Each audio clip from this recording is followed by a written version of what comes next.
สบายดีพี่น้องสุภูทุกคนมื้อนี้พูนคนมักหากินบ่ได้ออกไม้หากินน้ำมื้อนี้มาแปลงโคกกบเนื่องจากว่าโครงหลังคามันหมุนบ่ล่ะมันผุพังบ่ล่ะมันหลายปี5 ปีแล้วมื้อนี้เขาจะมาทำการซ่อมแปลงใหม่ยังเขาก็กะเกี่ยมไว้พุ่นล่ะเนาะแต่ก็ยังมีจำนวนหนึ่งเขาสิไปพาใหม่เพื่อว่าจะมาเฮ็ดขอบทั้งหลุมมันว่าขอบทั้งหลุมมันก็หักบ่ล่ะอ่างผสมพันธุ์เขาทั้งเบิดมีเก่าอ่างเขาใช้อ่างสำเร็จรูปเนาะอ่างผ้าใบไม้ที่เขาจะพาเฮ็ดขอบทั้งหลุมมันเขาจะเลือกเอาไม้ที่ใหญ่ๆแก่ๆเนาะเอาลำแก่ๆมาพาเพื่อให้มีความทนทานคันบ่แก่แห้งปานใดเราต้องได้ไปเผาก่อนเนาะแต่ว่าเขาขี้คร้านเผาเฮ็ดแบบง่ายๆว่าซะเขาขี้คร้านเผาเขาเลือกหาลำแก่ๆเอามาพามันก็สามารถกุ้มปีหรืออาจจะฮอด2 ปีก็เป็นได้ถ้าเรารักษาดีๆไม้เขาตัดมาเราได้ตากแดดไปก่อนเนาะเพื่อให้มันมีความเบาเวลาย่อขึ้นหลังคาเวลาเฮ็ดเวียกผู้เดียวมันจะได้บ่หนักแห้งเกินไปเนาะแต่ว่ามันต้องพายากวิธีพาของเขากับพาเขาไปหน่อยนึงเนาะพอจับได้แล้วก็จะเหยียบแล้วก็ดึงแบบนี้เนาะเหยียบดึงขึ้นเหยียบดึงขึ้นจีเอานะวิธีจีก็ต้องระมัดระวังเนาะหนึ่งมาอย่าให้ไหม้หนีบมืออันที่สองมาแหละต้องใส่ถุงมือเพราะว่าไหม้มันคมเดี๋ยวมันจะบาดเวลาเราหูดไปมีโอกาสที่จะบาดหรือว่าเสียงแทงมือตัวนี้ต้องระมัดระวังหลังจากที่ว่าเราพาไหม้ไว้เรียบร้อยเลยเราก็จะมาเริ่มโครงหลังคาก่อนเนาะทางหลุมเขาจะเฮ็ดที่หลังก่อนอื่นเขาก็ต้องม่างเอาตัวเก่าที่มันผุพังแล้วเอาออกไปซะก่อนเนาะให้เบิดแต่ว่าเขาใส่ลวดเกี่ยวมันก็ค่อนข้างซ่าแน่หน่อยนึงเขาลวดเกี่ยวผ่าสะแลนใส่กับไม้ห้าวที่เขาตอกใส่เนาะแล้วก็เอาลวดดึงให้เข่งเพราะว่ายามลมมาจะบ่ได้รับผลกระทบหนักเนาะเวลาเปลี่ยนทายใหม่ก็ต้องระมัดระวังเพราะว่าเฮาบ่อยากมั่างเฮาบ่อยากคือเอาอ่างออกเนาะถ้าหากว่าเฮาเฮ็ดบ่ระมัดระวังใหม่มันหักตกลงไปซักในอ่างเฮ็ดให้อ่างขาดถ้าเฮา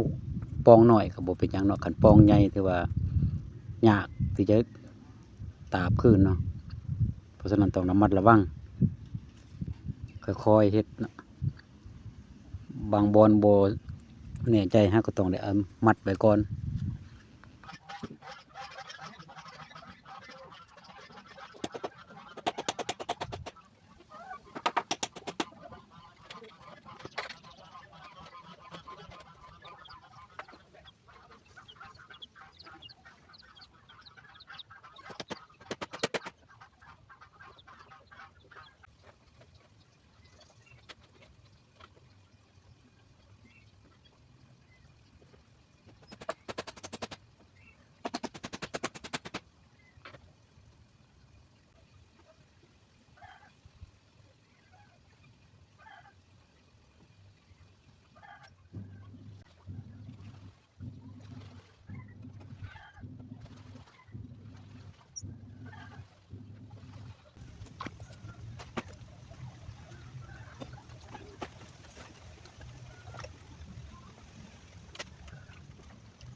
สำเร็จแล้วเรียบร้อยพี่น้อง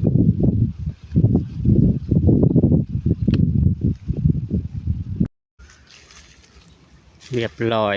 หมัดแล้วเรียบร้อยพร้อมใช้งานมาเนี่ยเขาเปลี่ยนทั้งห้าวตัวนี้ห้าวกลางห้าวนั้นแล้วก็ห้าวตัวนี้เพราะว่าเขาต้องเปลี่ยนเพราะมันจองเขาเอาลวดเนาะมัดเซนี่จองมันน้ำหนักหนำอยู่ในนี่มันจองลงมันเฮ็ดให้ห้าวตัวนี้นี่พุหักไวเนาะห้าวกลางแต่ละห้าวมันจะหักไวอย่างว่ามันหับน้ำหนักแต่ว่าตัวนี้เขายังบ่ทันได้เปลี่ยนเพราะว่ามันยังใหม่อยู่ใหม่เป็นมันยังดีอยู่เขาก็เปลี่ยนบางท้ายปีบางได้พร้อมใช้งานพี่เนาะตัวนี้ขาดออกมาเดี๋ยวจะมัดใหม่